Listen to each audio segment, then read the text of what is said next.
welcome everyone. It's time for another featured teachers webinar brought to you by the American TESOL Institute. I'm your host, Jason Levine, also known as Fluency MC, and each month I have the great honor and privilege of hosting this really cool webinar where we showcase someone in the English language teaching world who's done great things, who's inspired others, who's inspiring to people learning to teach English, people who have been teaching English for long periods of time. We also have students who join these webinars. So really happy to bring to you for the month of March, our featured teacher for March, André Hedlund, who's someone we've wanted to bring here for a while. So we're really happy he's joined us. And we have a fascinating topic, something this gentleman knows a lot about, as you'll see, how neuroscience, a knowledge of neuroscience, and can help us in English language teaching. Of course, we need the knowledge before we can apply it. So we're calling this Applying Neuroscience to Teaching English Language Students. I think you're in for a treat. I know you are. So Andre, welcome to Featured Teachers. Thanks so much for being here. Oh, it's such a pleasure, man. I've been longing for this moment actually for a while. I know you have a lot of people on the list, but it's really great to be here finally. I hope I can inspire some people today. Yeah. It was never a question. It's just a schedule issue. Yeah, and we actually met face to face, if we're calling digitally face to face, for the first time not too long ago. We've been following each other and each other's work for a number of years. So it's great to see you again here. Yeah, we did an English language teacher quiz show together. We're doing another one coming up. Yes, so if you're interested, that was fun, by the way. It was fun, I loved right? It. Yeah, it was fun. Yeah, we have one coming up, so I might get after you. All right. Yeah, I'm in. Yeah.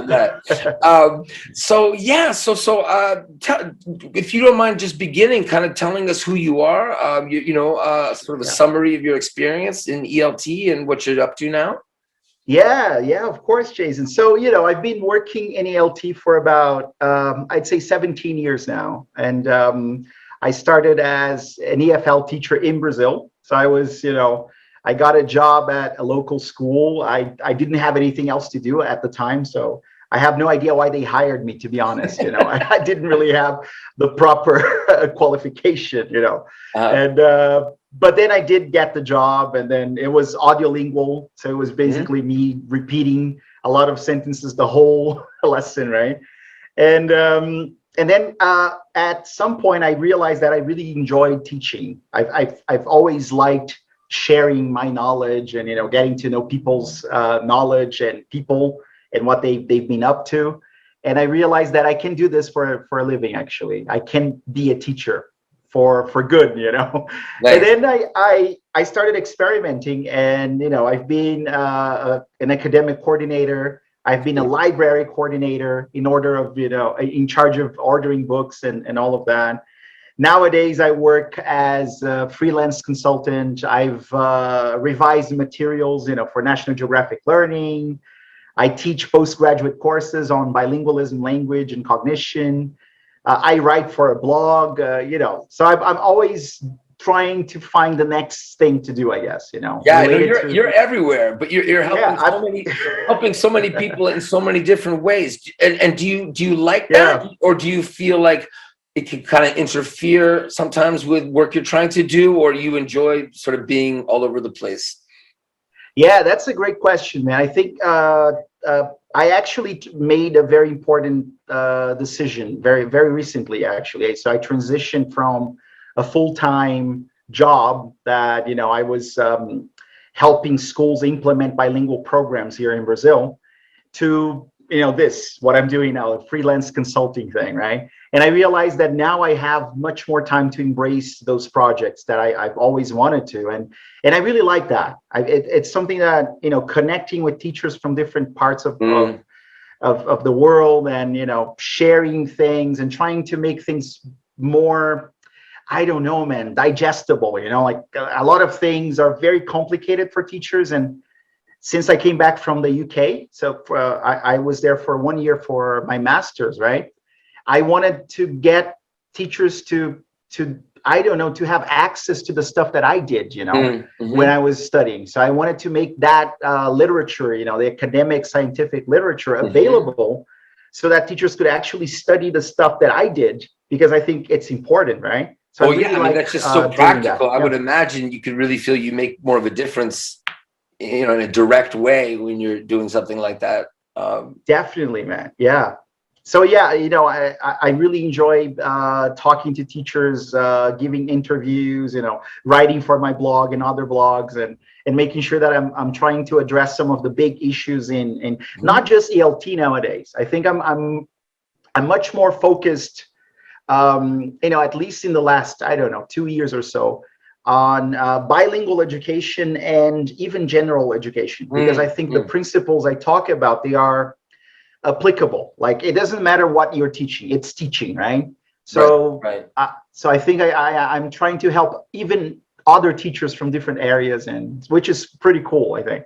Yeah, I mean, following what you do, I mean, I think it's what you said, but I also think, there's the advantage of coming at it from an English language teaching perspective, because English is the global language. So it makes sense that you're going to get into content areas, you're going to get into general teaching, you're going to get into bilingual stuff. I mean, if you're teaching Dutch or you're teaching Korean or something, it's the same principles, but you're not going to find yourself in situations where people are going to be, hey, how can we use this, because we need to teach geography and math in English, we need our kids to so that's wonderful.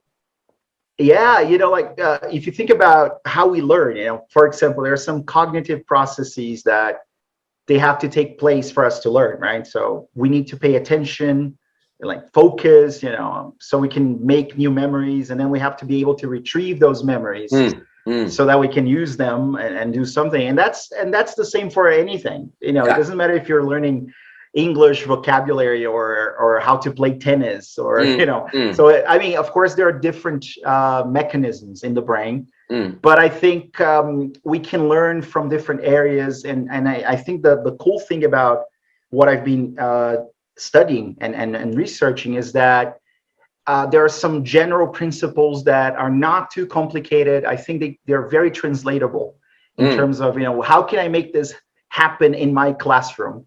Well, yeah, and I think that gives teachers an advantage, right? Let's get into them. And I'm partly saying that myself because I'm about to say things that could take us off a little bit. I'm just going to throw them out there for later. I really want you to dive right into this. But I studied psychology. That was my undergraduate degree, and cool, man. I got really into physiology and psychology and stuff. So and a little bit into cog sci.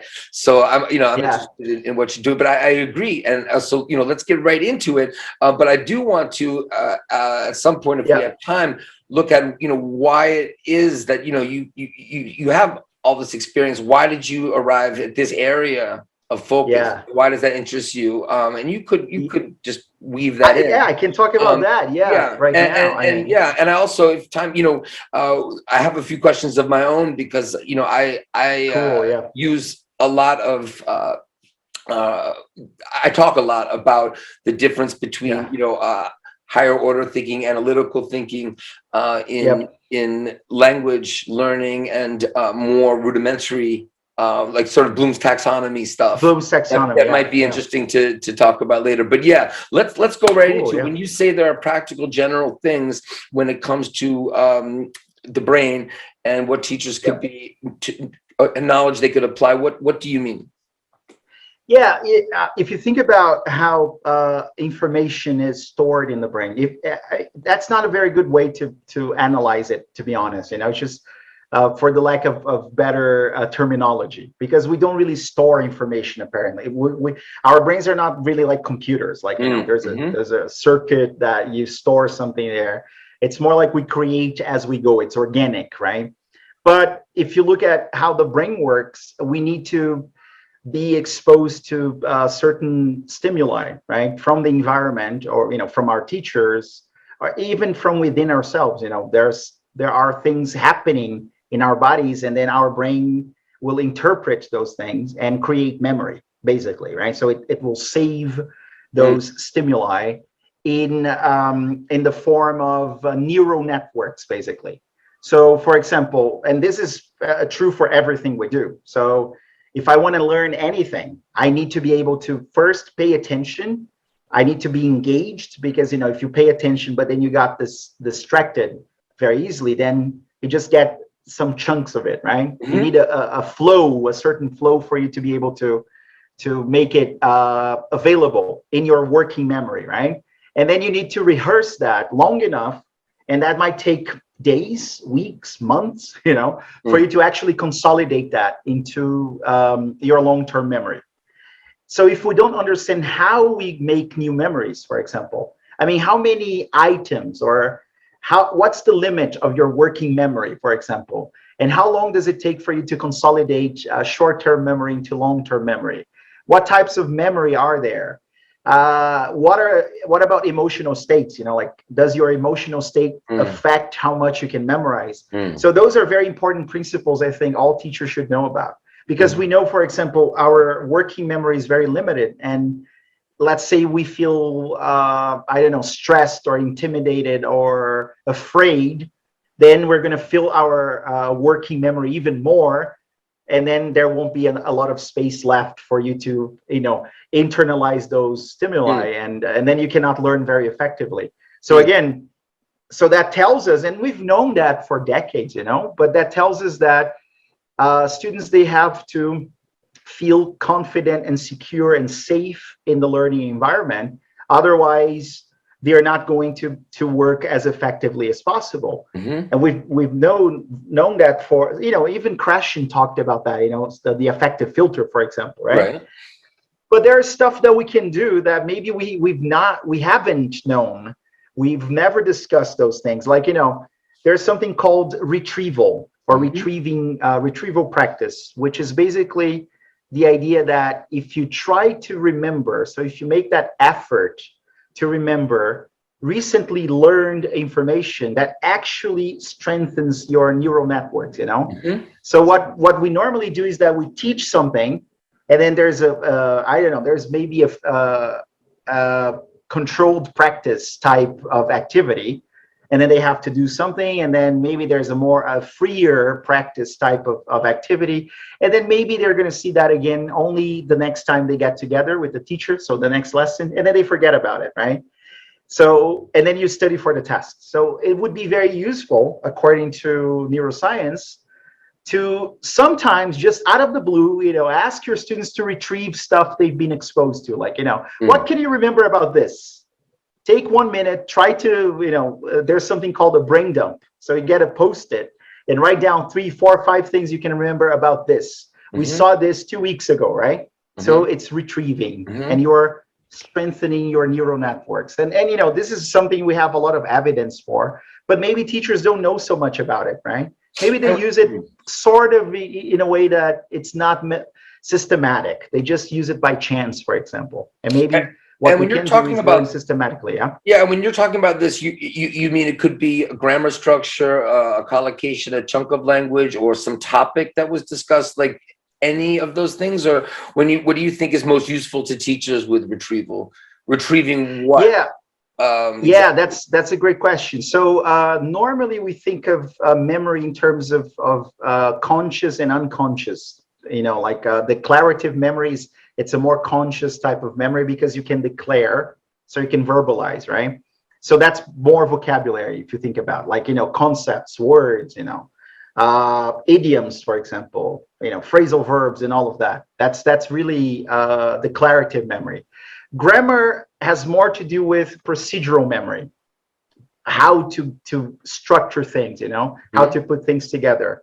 So retrieving seems to work better for declarative memory type of you know, information. So for vocabulary, for example, it would be great. Like, you know, when you do the songs, which I love, by the way, you know, like when you're rapping with the students, and then they have to retrieve those words, you know, like stick, stuck, stuck, for example. That's pretty cool. So when they have to retrieve and memorize, and so they are trying to memorize, but they're trying to bring that information back to their working memory so that they can say that. So that's retrieving, right? So you're helping them. I mean, let me see if consolidate memory, right? Yeah. I mean, what I do, is trying to, making songs so that they practice them outside of class. I rarely do it with them in class, not because I don't want to, but because the whole point is with the repetition outside of class, will they come to class and things will just pop out? So are we talking about retrieval in that sense? So if a student comes into class and, they listen to a song with a lot of idioms with have, and then we're doing some exercise and, write something. Oh, wow, I can remember all these collocations from the song, that I listened to so many times. Is that an example, or is that not? It actually, I think it goes beyond retrieval, because what you're doing with your students is basically spaced repetition. So there's something else that we should use more often. It's also called delayed or distributed practice, right? Right. Which means that the time we spend with our students in the classroom it's never really enough for them to consolidate a lot of things. So they have to have practice outside of the classroom. And if you can make it engaging so that you guarantee that they're actually going to do it, like singing a song, for example, and they're going back to that with a certain frequency. So they're doing spaced repetition. Right. And every time they're retrieving that's retrieval, right? Right. But spaced repetition is really about the frequency with which you retrieve something. And if you look at most materials, like books, for example, and then you have a unit with, I don't know, maybe 5 lessons, 6 lessons, 7 lessons, or something like that. And then once the unit is done, basically you don't really see the vocabulary again for a very long time, unless of course it's a very basic level, because you end up using the same words again and again, right?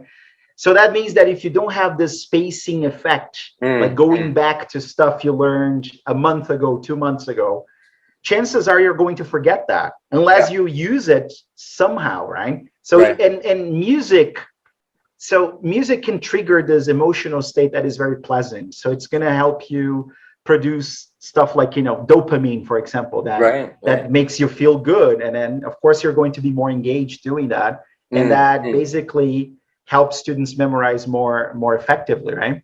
Yeah, and spaced repetition is something I talk about all the time with teachers and students, because most activities that we do, we don't naturally do with spaced repetition, but songs we do. So if you like a song, you don't listen to it immediately, but you'll listen to it again in a way that follows a lot of recommendations from neuroscience about spaced repetition, as opposed to an app, which you're going to use it as spaced repetition if the app is successful at kind of getting you into a routine, but you wouldn't naturally do that. A magazine article, as much as you enjoy the magazine article, you're not going to read it 6 times over a period, right? So it's games and songs seem to be the most natural, and short videos, right? Not a movie. Definitely, yeah. Those seem to be things that with intrinsically motivated to repeat in spaced repetition pattern, and that to me seems to be the most effective. Is that, to your mind, the most effective too? It is spaced repetition, or is there something even better than spaced repetition that we should be? About? You mentioned 2 amazing tools that we should use more often. So music and games, right? If you think about, for example, so I actually have my brain here. I can show you my brain, right? So that's your brain? That's incredible. Well, what is that, augmented reality? Because I don't see any holes in your head, man. That's wow. That is if I don't bring my brain, you're blowing my mind. You're blowing my mind. Yes. But so this is only the right hemisphere, but I can show you that there's something. Normally, when we talk about the brain, we talk about the pink part as the cortex that basically processes information and everything. And the inner parts, we call them subcortical areas. That's where you find the limbic system that is related to making memories and emotions, for example, right? And then you have the cerebellum that has something to do with coordinating movement and procedural memory. You have the brain stem that has to do with regulatory stuff, like keeping you breathing and stuff like that, blood pressure, your sleeping cycle and all of that. But if you think about what's very cool that we know very well, we've known this for many, many years, is that games and music, they will tap into what we call the reward system. So the brain's reward system. And, there's one area here in your brainstem that it's called the midbrain. And right there, right inside this area, there's something called the ventral tegmental area that is responsible for basically producing dopamine. And then dopamine is kind of relayed, so it leaves this area, it goes through another area called the nucleus accumbens, that is basically referred to as the pleasure center of the brain. And then it kind of, basically floods the rest of the brain, like the prefrontal cortex and the rest of the cortex. And when you get that dopamine rush, you want to do things. That's what it does, right? So if you have lots of dopamine, you feel like incredibly motivated. You want to do things. If you don't have a lot of dopamine, and we know that, you might have depression, for example. So what happens to people who don't want to leave their bed and, they don't have enough dopamine, or maybe there's something wrong with their dopamine receptors or something like that. So music and games, and that's why people talk about gamification all the time nowadays, they can trigger, it's amazing. They are intrinsically rewarding. So they make you want to do things, right? And if you want to do things, if you have lots of dopamine, you want to engage, you want to pay attention. If you boost your attention, you take in more stimuli, you make more memory, and then you consolidate better, and then you can go back to it and retrieve more effectively. So that's why I think we should explore music and games and things that are incredibly engaging much more often in the classroom, and maybe we don't, right? Maybe, I know you are doing that. Well, it's interesting. I have a question for you, but before I ask it, I have another one, which is, I mentioned that I focus so much on the gaming and the songs as ways to get students outside of class to get input of English. In the classroom, it's more about, and this is a problem I tried to solve initially with music. How can they, use target language in conversations, in dialogues, in communicative activities? Well, they can't if they don't have it in their heads. If they're constantly looking at the book or the board or translating. So the idea of, okay, if they're playing games with the target language, if they've got songs going with the target language, will they be more likely in class to be ready for the activities, to succeed in the activity? And the answer is always absolutely yes, every single time. So I don't do a lot in the classroom, and I'm wondering what you think about this. My classroom lessons are pretty conventional in the sense that it's about getting people to talk about topics about themselves. I mean, if it's test prep, then it's that. If it's more of a cultural focus, whatever it is. So to me, the secret is how much they're getting out of class, because I don't have them enough in class to be doing both. Repetition of target language and communicative activities. So to me, it's kind of a no-brainer, with the focus on the dopamine stuff happening more outside of class, because in class, I'm convinced that if they have that language, the dopamine stuff's going to happen because they're so excited. Oh, I can remember this phrasal verb. I'm not making this mistake. People understand. Oh, I understand this listening we're doing. And that's not a result of what we're doing in the classroom. It's a result of what's going on outside the classroom. So I'm wondering, what's your take on that? I think there are two sides to this, because, in the classroom, that's when they get the input, right? So they need to get let's say the raw material for them to practice outside of the classroom. And then when they come back, they're going to have to be able to retrieve those things to use in a communicative task, or like pair work, asking questions. They have to remember the vocabulary, the grammar. So in the classroom, it is helpful for you to use gamification and music as a way of engaging them, right? Because so there's a rule in neuroscience or mind-brain education that learning requires attention and memory. So the guy who said that was Eric Kandel. He actually won a Nobel Prize for this. He studied sea slugs, like they have like 20,000 neurons or something like that. And we have like 86 billion neurons. So it was the easiest animal, I guess, to study neurons. Okay. And if there is no attention, there's no memory. You can't remember stuff you didn't pay attention to. It's impossible because the stimuli didn't get in, right? It simply didn't get in. So if you notice that in the classroom, your students are not engaged, they are probably not paying attention, doing something like a game might get them to pay attention. Sure. And because the game is engaging, it will make them release more dopamine. As long as that lasts, they are going to want to do things, they're going to feel more motivated to do things. Naturally, I'm totally against what a lot of people are saying, that we should make everything fun and easy. And that's not really true from a neuroscientific psychological perspective. There's actually something called desirable difficulties in psychology that are better for learning, basically. So we need to go, it's kind of like going to the gym and working out, right? No pain, no gain. So if you don't make an effort, you don't really strengthen the neural networks, right? So I don't think we should have games all the time and music all the time. We have to do some serious work. I mean, not that it's not serious, but like hard work, let's say, in the classroom to build those neural networks, or to start building them.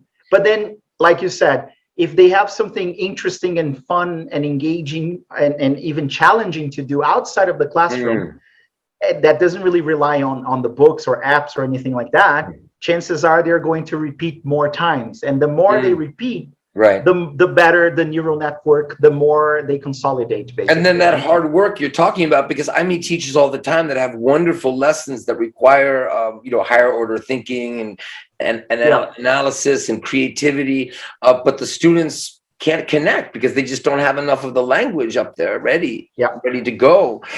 So we have to build the foundation, right? Without the foundation, they can do things. That's it.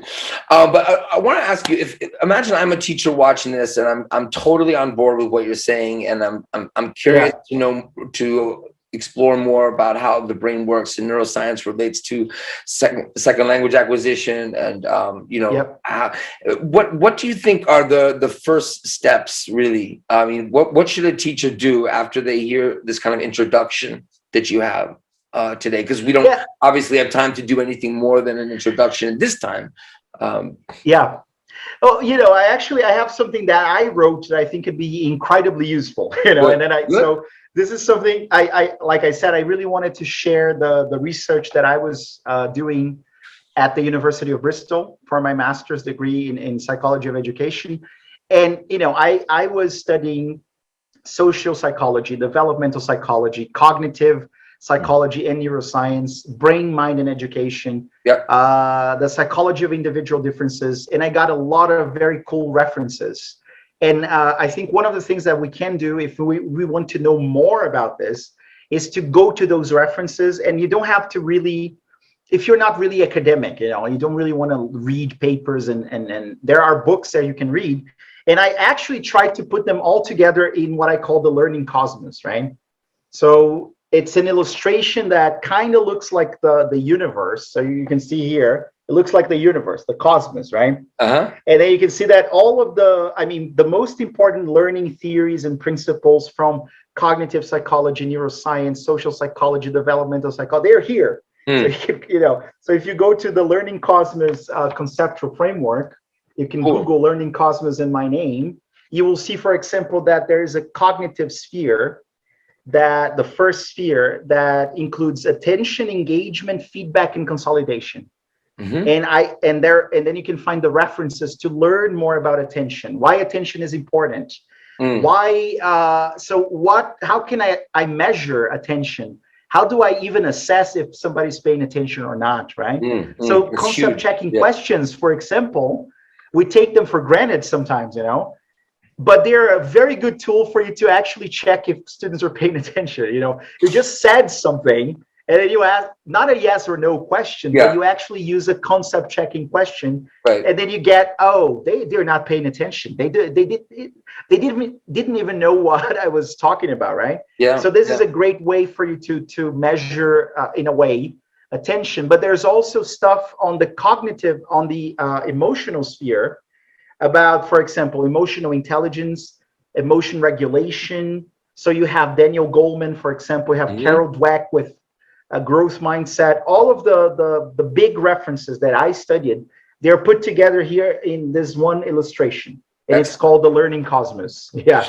And will you also, before we go, share where we can get in touch with you in case people want to just you can always put in the chat, but maybe show your blog or show your website before we go, so that we can. Yeah, definitely. So let me do that right now. And if people want to download a copy of The Learning Cosmos, because it looks like this, right? So this is The Learning Cosmos, and you can see that there are different spheres, and inside each sphere you have different principles and theories sometimes about learning from neuroscience and from psychology. So if people want to find me, they just have to go to edcrocks.com, and then they can send me an email through my blog.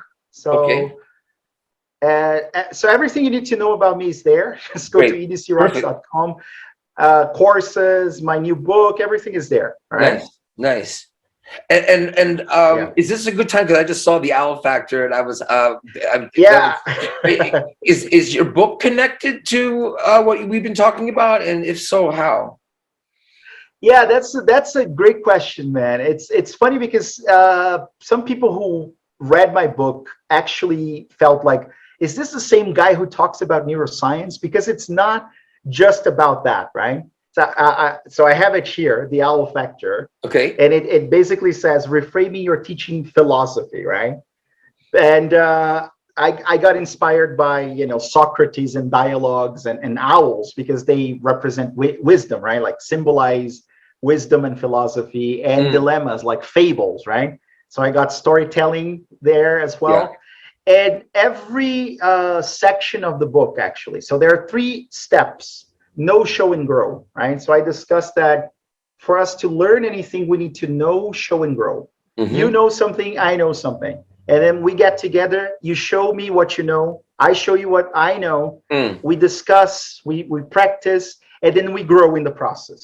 That's basically the essence of education and learning, I think. And back to memory for a second. I don't know, I just want to interrupt. Back to memory, teaching something is a great way to remember it, right? And to learn. So what you're talking about also gets back into cognitive science and memory again. Definitely.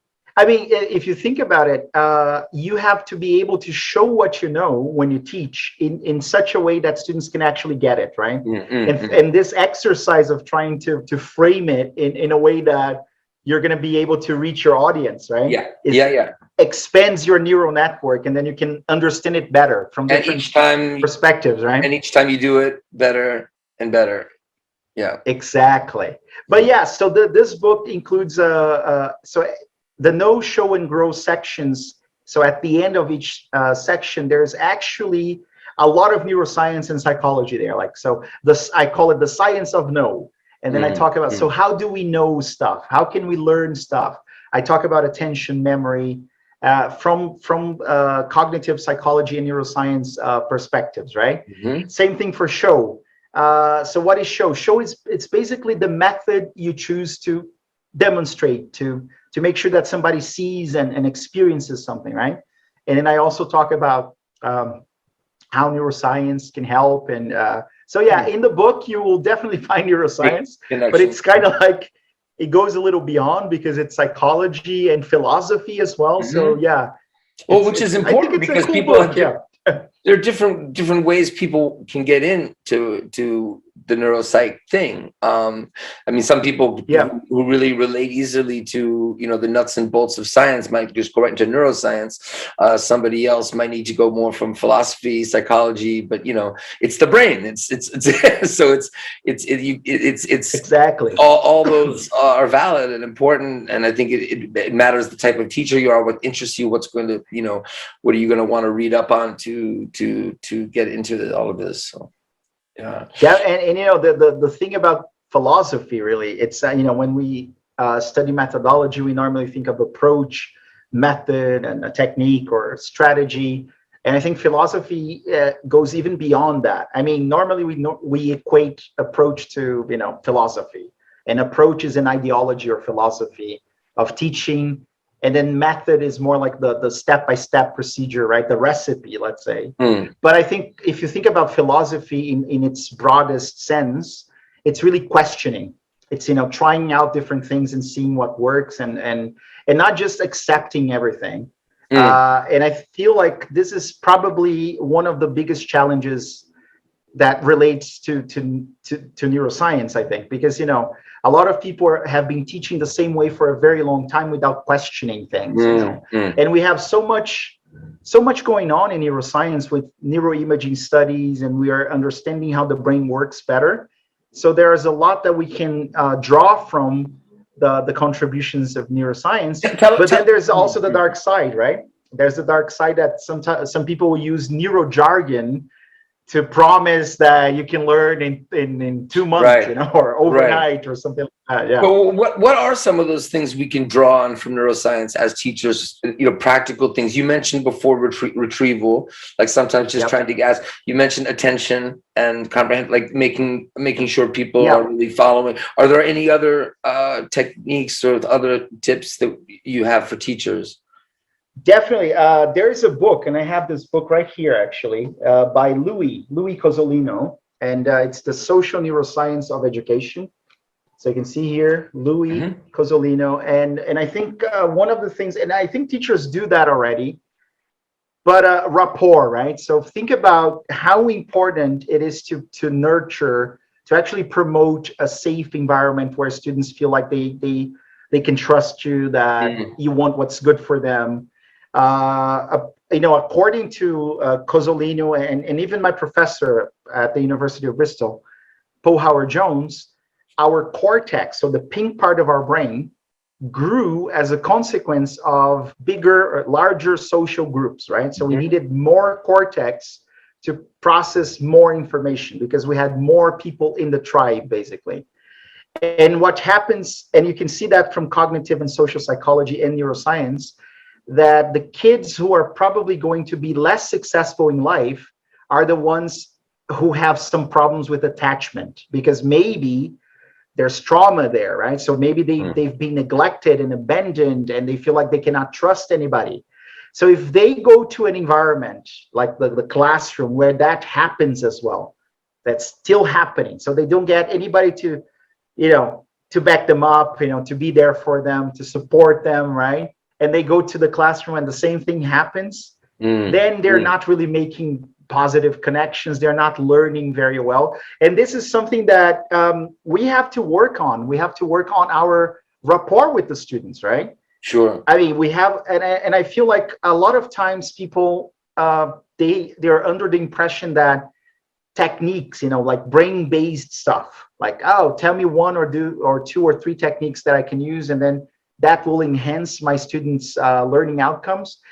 Maybe not if you don't have very good relationship with your students, because that's the basis, really, like, and that's what he says. He says there are so many fads nowadays about brain-based stuff, and it's not really addressing the basic problem in education. It's relationships, social networks and all of that. So this is something that we can do, right? So what you're saying here is that it's not neuroscience we're looking for like this technique or that technique. It's how much neuroscience underscores the importance of, in this example and probably others, of the importance of rapport, of feeling safe. Otherwise, you're not going to be able to, your students won't be able to pay attention. They won't be able to learn. Exactly. It's not so much how to use neuroscience. It's more like neuroscience can help us understand how important this is. Exactly. And I feel like, so it can basically break some paradigms and the same old. Like if you think about the stuff that we've been doing as teachers in the classroom, and the things that we focus on, I think, of course, there's content we have to cover. There's a scope and sequence. There's a syllabus that we have to do, right? But imagine a student who's been neglected most of his or her life, right? And they are in your classroom, and they want to share for the very first time something that they've never shared with anyone. And then a lot of teachers who might be more traditional, forget about that now. Let's focus on the content there. they're not coming back, they're probably never going to try that again. And then you missed an opportunity to make that student actually engage and learn, because and maybe it could have taken what, 5 minutes, 4 minutes out of your lesson. Is it? So that's the thing. And because we're so focused on covering the content because there's a test, because there's homework to be assigned or whatever, I feel like we have to understand that nurturing a positive relationship with your students takes precedence, that's the first thing you got to do. And then because if you don't do that, and that student feels that he's being neglected again, their working memory is filled, right, with all sorts of negative feelings, for example. And then there is no, whatever you try to teach them, they're not paying attention. They have no cognitive space left, because they're feeling so incredibly overwhelmed and in pain or something like that. So they are not going to learn, right? So that's why I think, neuroscience can give you amazing tips when it concerning memory, attention, and things like that, memory consolidation, yes, but it can also help us understand what are the pillars, the fundamental pillars of learning. And then we have to focus on those things first, and then we implement the techniques, right? The things that probably work best. So feeling safe, having a good rapport with your students, that's a pillar. Is there another pillar that you haven't mentioned yet that we should know about? Definitely. So actually, a guy from France, and I have his book here, Collège de France, is Stanislas Dehaene, his name. Okay. And he's a French professor, and he wrote this great book, How We Learn. And he talks about the 4 pillars of learning from a cognitive perspective. But he says that learning can only take place if there is attention, if there's engagement, if there's error feedback, and consolidation, right? So those are the main pillars of learning from a cognitive perspective: attention, engagement, error feedback, and consolidation. And where does what you just talked about, the rapport and the student who might have been neglected and traumatized, where does that fit into those? So so that's the cool thing, and he mentions that in the book, is that if students are feeling intimidated or threatened, basically, there is a brain mechanism that many people have heard of. It's called the FFF response, right? With the amygdala. So there's a very tiny structure at the tip of the hippocampus, both hemispheres of the brain, that is called the amygdala, and it has something to do with fear and dealing with threats and aggression and all of that. So if you feel that something is going to attack you, for example, or that you're going to be publicly humiliated, or that somebody's going to abandon you or something like that, so that kicks in, right? The FFF. And FFF stands for flight, so you want to escape the situation; fight, so you want to fight back; or freeze, actually. A lot of people simply paralyze, right? So if you are working at that level, the FFF response, that's survival mode, Kids who've been neglected and abandoned, they're working at that level. They cannot reach higher cognitive skills, basically, because they can't care. It's not physiologically possible for them to care about the equation or the word on the board if they feel that they're going to die. Right. It's almost like if they feel that somebody's going to attack them. You look at like a Maslow's hierarchy of needs model. It's sort of like that, analogous to that. Like you can't possibly move up if your needs are the basic needs. Exactly.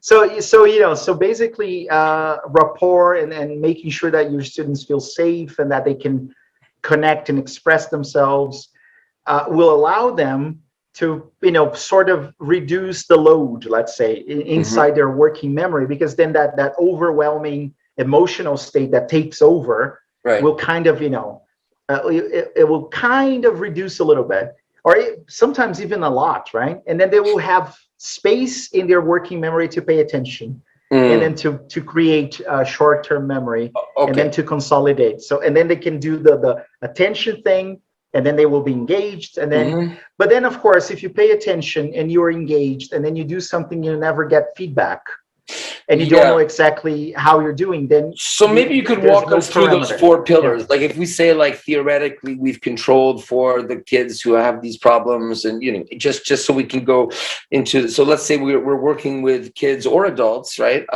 who are basically ready for those 4 pillars. So can you walk us through, like, is it according to sort of, is it a hierarchical, like it starts with the first and then the second, or are they intermingled? Or it's kind of hierarchical in a way, because first you have to pay attention, right? And we normally pay attention to all sorts of things, like there's this weird noise, and then we look, right? So we pay attention, but then you don't necessarily engage, right? So you just turn your head and, okay, there was a noise, and but it doesn't interest me anymore. So you just go back to whatever you were doing. So if you pay attention but you don't engage with that, then you go back to the default mode, right? And then you're not learning. You're not. What would be an example? Like if we just do ELT, I know this could be anything. So do you mean for something like the teacher begins with some kind of visual that captures their attention? Is this the kind of thing you mean, or? Definitely. Our brain is seeking novelty all the time, but the brain is also lazy because the brain wants to preserve energy. Okay. The brain consumes, like, I don't know, almost 25% of all calorie intake, So it's it's very high maintenance, right? So let's say every lesson you start the same way, there's nothing engaging, interesting. There's no reason really for the brain to pay attention. There's no novelty there, right? So that means that whatever you're trying to expose your students to, they're not listening, they're not paying attention, they're not looking at it, they're not taking in the stimuli, right? So that means, so one of the things you can do, and people who work with the communicative approach, they think of in terms of PPP, right? Presentation, practice, and production.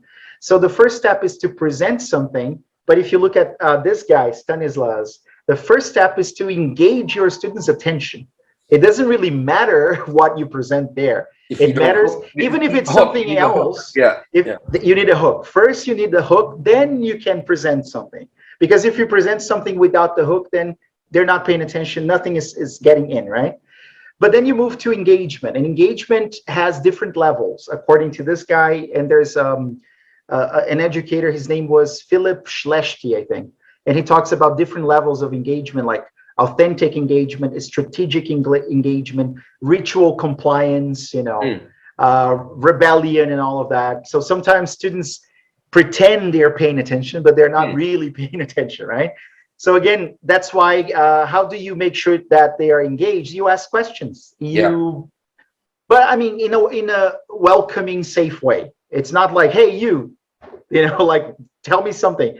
So, but, or maybe they can write something on a Post-it and then share. If you're doing online teaching, they can put something in the chat box, or maybe there's a Padlet or Jamboard or something, just to make sure that they're there with you. But then you have to give them feedback, right? So they added something, a comment or whatever. You have to give them feedback if they're on the right track or not. Like, this is not exactly what I'm looking for, but you got close, try again, or maybe you just help them with the answer. So we've got intention, engagement, and now when you say feedback. Feedback, yeah. And then, so feedback is really important because normally, if you don't intervene when the time is right, they are going to start consolidating memory in the wrong way. And that's the last pillar. Interesting. So, they're forming. Can you talk about that? That's really interesting. What do you mean by consolidated in the wrong way? So let's say, let's think of, I don't know, pronunciation, for example, or using, could be a grammar structure that they have some difficulty with, like, I don't know, maybe past perfect, right?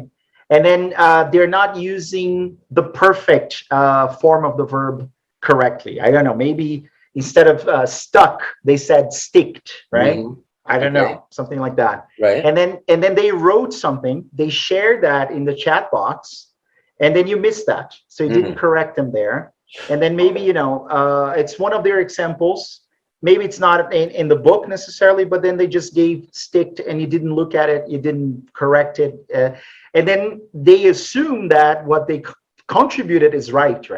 So then they start consolidating their memories, and then of course, they're going to go home and then do whatever homework and come back, and maybe you never really intervened because sometimes we're teaching a lot of students.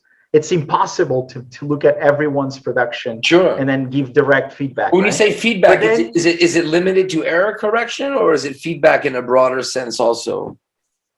He talks about error correction, especially. He actually calls it error feedback. I see. Okay. If somebody says something wrong and then you correct that. Okay. But of course, if you look at other authors, and he actually mentions that feedback on positive aspects of your students' production, like their attitudes and beliefs, for example, like, okay, you tried really hard, that's great. Sometimes we make mistakes, it's normal, but really telling students the type of behavior and the expectations you have, of them. So that's also feedback, right? Sure. And that's, of course, nurturing that environment that we talked about, welcoming and everything. The rapport. And then they will feel more, like they have a positive relationship with you. And rapport, exactly. Yeah. And then consolidation will come in, right? Because consolidation is really, so what you do is great, like music. So now you will practice this outside of the class time that we have here. And, we can always assign homework, but I think homework, the way that we traditionally assign homework, is not very effective because it's just written homework, right? Fill in the gaps, write down whatever. I think it's more effective if they try to remember stuff, like retrieving is great homework. So, tomorrow morning, when you're doing whatever, before you go jogging or something like that, why don't you ask yourself, how many words can I remember from yesterday's class, right? And then, while you're jogging, and then when you come back home, write them down, and then you check with your book and see how many you remembered, how many you forgot.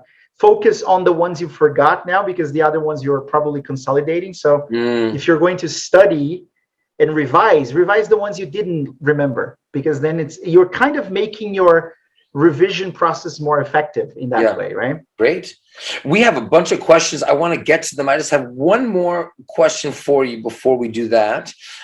Which is cool. When you're talking about like what you just described, for example, that process, it sounds a lot like what language learning apps out there, or some of the better ones, attempt to do. How successful are those apps, and are there any apps you'd recommend where, for example, the vocabulary that you're learning with an app, for example, that you can remember? Okay, it's starting to consolidate. The ones that aren't, spaced repetition, you get a little game with those in 2 hours or 4 hours.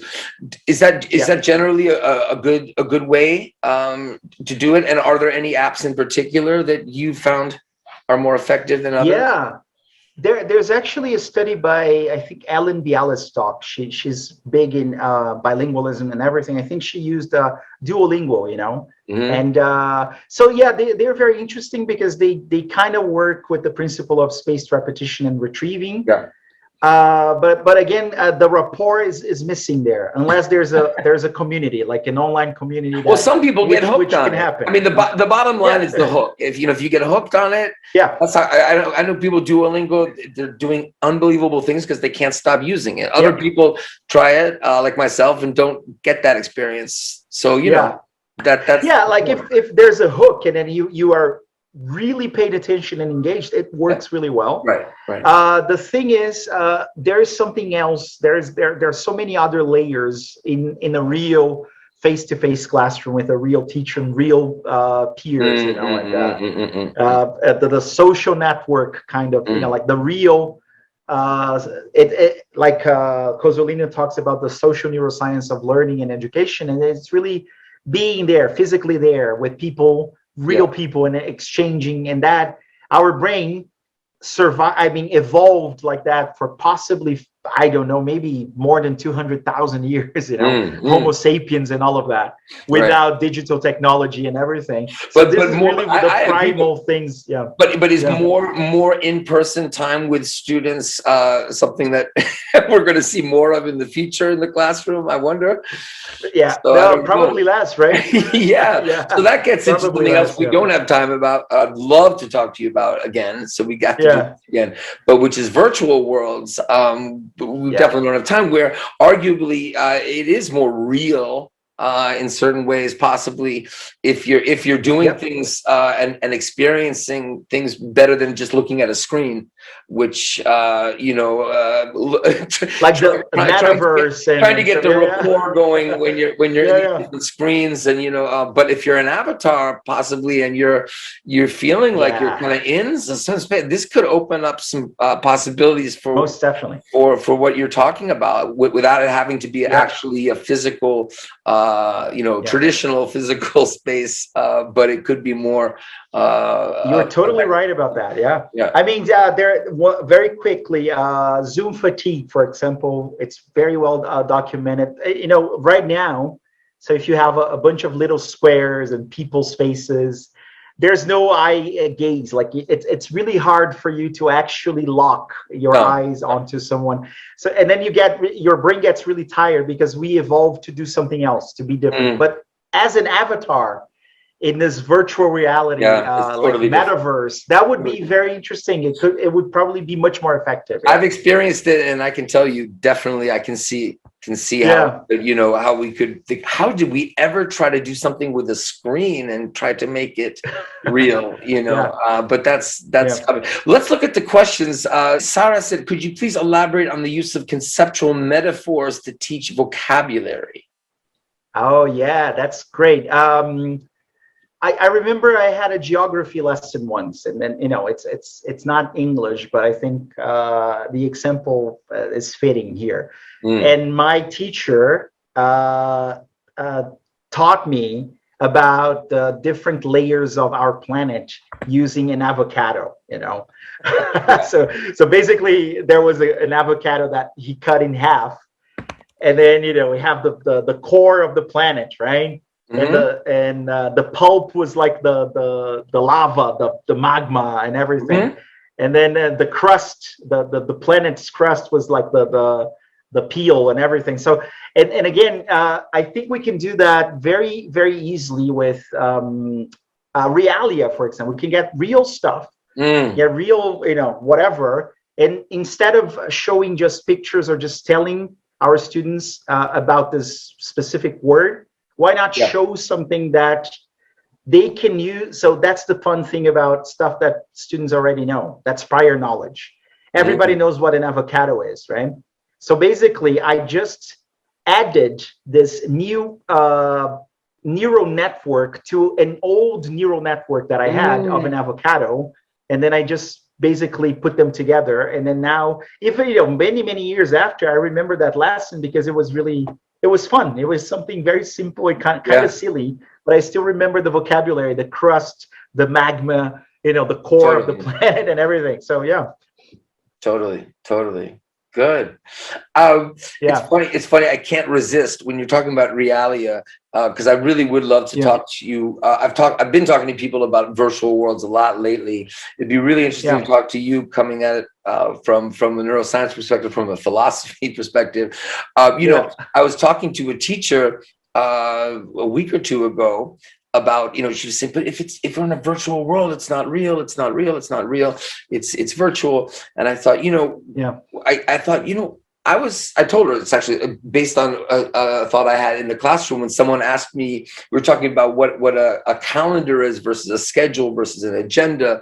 So, I had a physical, agenda with me, and I said I could call this my calendar, my agenda. So, I had the reality, I had something I could show.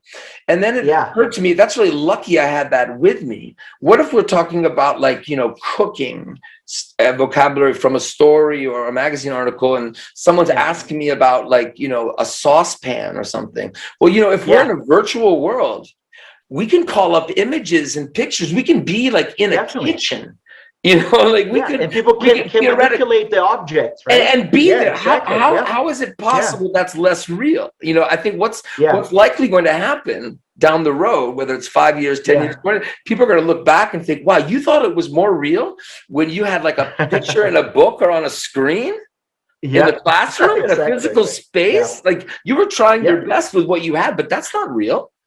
Real is when we can experience, if we could physically move people into a kitchen 1 minute, physically transport them to, Mars another minute, but that would be great. In a virtual world, right? Virtual world, you can have those experiences. Paradoxically, they're going to feel more real.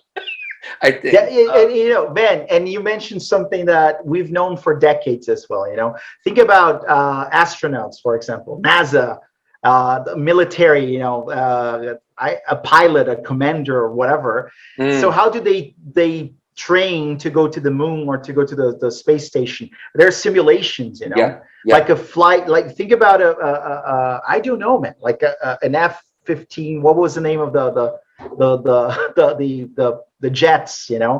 So a pilot needs to have a lot of simulation hours, like hours on the simulator trying, because it really it's a mock type of reality, mock reality. So, and basically, but your brain kind of understands that as if you were doing the real thing. So it makes a lot of sense. So maybe in the future, what would be very, very cool is if we had, chroma key classrooms, and we had, virtual reality goggles, and every time you had to practice something like, cooking, for example, then we would be in a kitchen.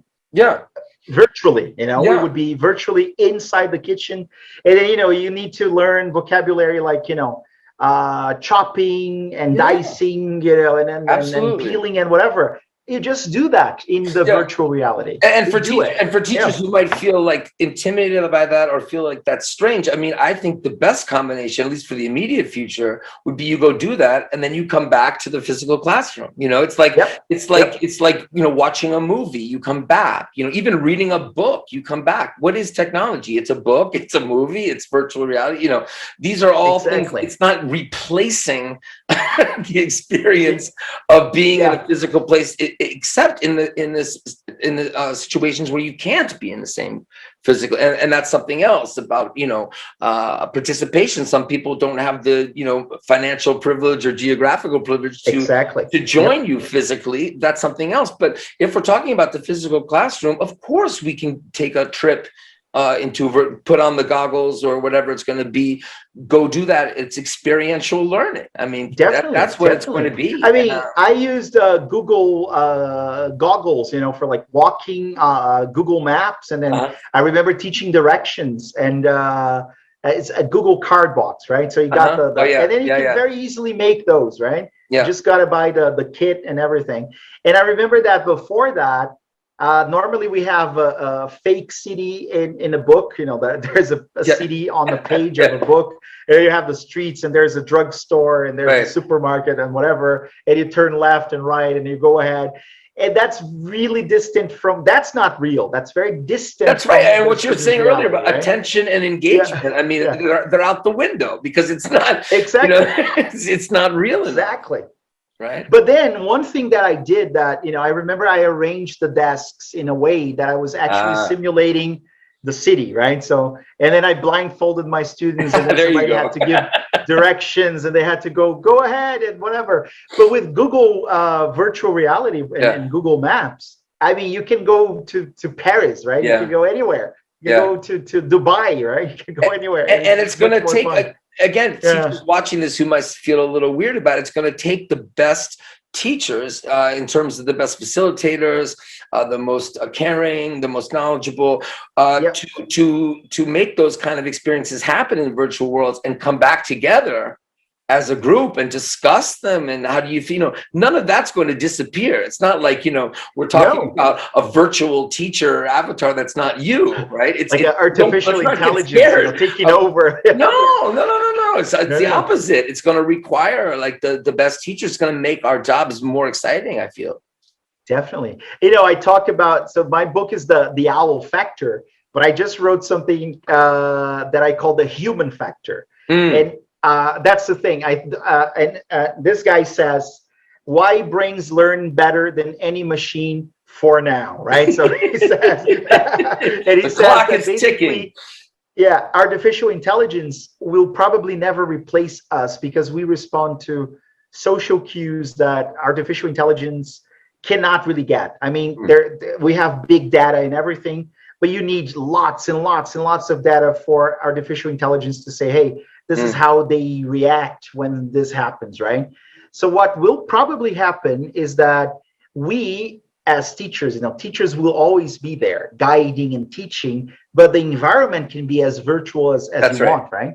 That's and right. the technologies can be used as much as you want, right? Realia. Yeah, exactly. It's, like communicative language teaching. Here we go. I mean, if the realia is manipulatable, like whatever, Yes. I mean, imagine, teachers bringing bags of objects to class. It's like, it won't be like that anymore. I used to get my fruit, there's this open market here. And whenever I was teaching vegetables and fruit and whatever, I would just grab a bag with, apples and pineapples and papaya. And that's not very convenient, right? So I had to drive to school and I had to get something out of the bag. And it was a guessing game, It was very, very relevant for my students. But you know what?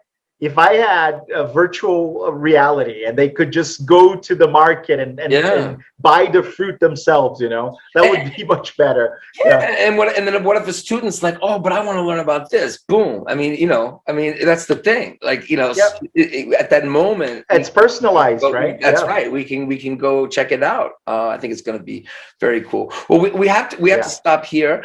Wow. Thank you, André, so much for being our featured teacher for March 2022.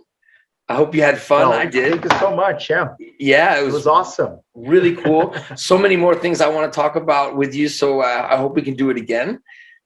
That would be cool. Oh yes, I'm in. Just let me know when. Okay. I really appreciate that. And so again, people who are watching, can you just tell us again if they want to get in touch with you? Because I think the things you're talking about, I'm just imagining myself without the knowledge I have about cognitive psychology, neurology. It's been a while, but I got into when you're talking about how it's really you began talking about it's not really about storage, it's more networks. It's such a cool concept, and I remember learning about it. But maybe for a teacher, they're still like, okay, how does that help me inform what I'm doing? I think you broke it down very nicely, but I think if they're interested, they're going to want to learn more, right? So can you just tell us again where? So if anybody wants to get in touch, you can go to my website. So I have a website with everything you need to know. My book is there. The Learning Cosmos is there, and it's edcrocks.com. That's it. It's easy to remember. EDC because it started as English Development Courses, but nowadays I call it Education Development Courses. So EDC you didn't have to change the name.